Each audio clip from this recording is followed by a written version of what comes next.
నిజం అనేటటువంటిది నిలకడ మీద తెలుస్తుంటుంది, బట్ నిజం స్ట్రాంగ్గా ఉంటుంది. అబద్ధం అనేటువంటిది అందంగా ఉంటుంది, వేగంగా వ్యాపిస్తుంది. వాస్తవాలు ఆలస్యంగా తెలిసినా అవి స్థిరంగా ఉంటాయి. అబద్ధాలు అందంగా త్వరగా వ్యాప్తి చెందిన ఆ తర్వాత పక్కకెళ్తాయి. నెల్లూరు జిల్లా ఉదంతంలో ఒక కీలకమైనటువంటి అంశం, వేమిరెడ్డి వాళ్ళ కుటుంబం పట్లన జగన్మోహన్ రెడ్డి నిర్దయగా ప్రవర్తించడం వల్ల విసిగిపోయి వాళ్ళు వెళ్ళి తెలుగుదేశంలో చేరారు. ఈ విషయం ప్రధానంగా ప్రచారమైంది. దాని ఇంపాక్ట్ నెల్లూరు జిల్లాలో అంతకుముందు ఘన విజయం సాధించినటువంటి వైఎస్ఆర్ కాంగ్రెస్ పార్టీ మొన్నటిసారి భారీ దెబ్బతిన్నటువంటిది. గెలుపు అనేదే ఎరగకుండా పోయినటువంటి సోమిరెడ్డి లాంటి వాళ్ళు ఘన విజయం సాధించగలిగారు.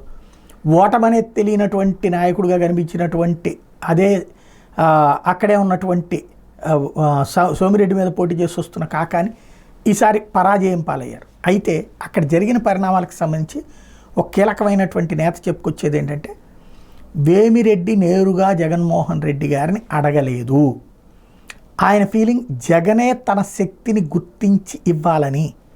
యాక్చువల్గా 2019 నాటికే ఏదైతే తన భార్యకి పార్లమెంటు స్థానం కావాలని ఆయన ఆశించారు, నెల్లూరు పార్లమెంటు స్థానం. అయితే సాధారణంగా అక్కడ మేకపాటి వాళ్ళకి ఎందుకంటే ఒకప్పుడు కాంగ్రెస్తో విభేదించి మేకపాటి ఆ రోజున జగన్మోహన్ రెడ్డి కోసం రాజీనామా చేసి ఎన్నికలకు వెళ్ళినవాడు. కాబట్టి ఆ మేకపాటి కుటుంబంతో సాన్నిహిత్యం ఉండగా వాళ్ళని కాదని వేమిరెడ్డికి టికెట్, వాళ్ళ కుటుంబానికి టికెట్ ఇవ్వమని చెప్పే ధైర్యం ఎవరూ చేయలేకపోయారు. అది అక్కడ ఆగిపోయింది. అయితే ఆ తర్వాత రాజ్యసభ సీటు ఇదంతా ఒక ఎత్తు.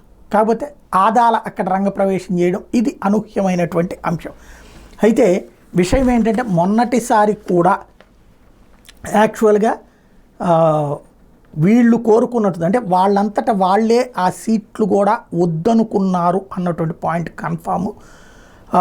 ఎందుకని అంటే వీళ్ళు కోరుకున్నటువంటి కాన్సెప్ట్కి సంబంధించి అంటే యాక్చువల్గా అయితే కనుక కొన్ని కథలు మార్చే ప్రయత్నం చేశారు. ఫర్ ఎగ్జాంపుల్ కందకూరులో మహీధర్ రెడ్డిని బయటికి పంపించేసి ఆ ప్లేస్లో తమకి సీట్ తీసుకోవాలన్నటువంటి ప్రయత్నం జరిగింది.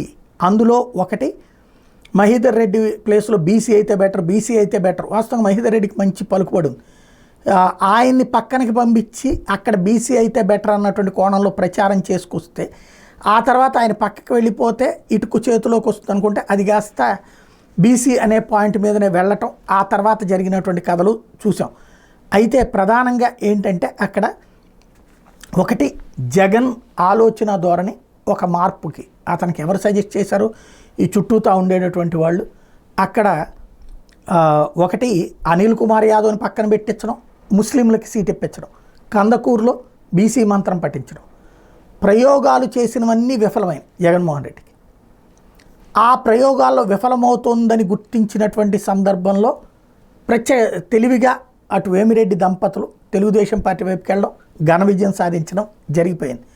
ఓవరాల్గా చూసుకుంటే వేమిరెడ్డికి జగన్కి ప్రత్యక్షంగా గొడవ ఏమీ రాలేదు. అంటే మొన్న నేను ఒకటి, వేమిరెడ్డి జగన్కి షాక్ ఇచ్చారు, లేకపోతే జగన్ వేమిరెడ్డిని వదులుకుని తప్పు చేశారు అన్నటువంటి పాయింట్ రైజ్ చేసినప్పుడు అక్కడ ఉన్నటువంటి ఒక మిత్రులు చెప్తున్నటువంటి అంశం ఇది.